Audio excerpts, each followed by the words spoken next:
السلام عليكم. أنا اليوم مش بس جاي أرسم، أنا جاي أبدأ بشيء بسيط بس ممكن يكبر خطوة بخطوة.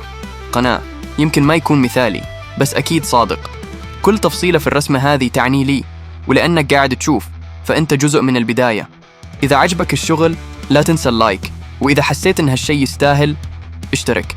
مو بس دعم لي، دعم لحلم أتمناه يكبر.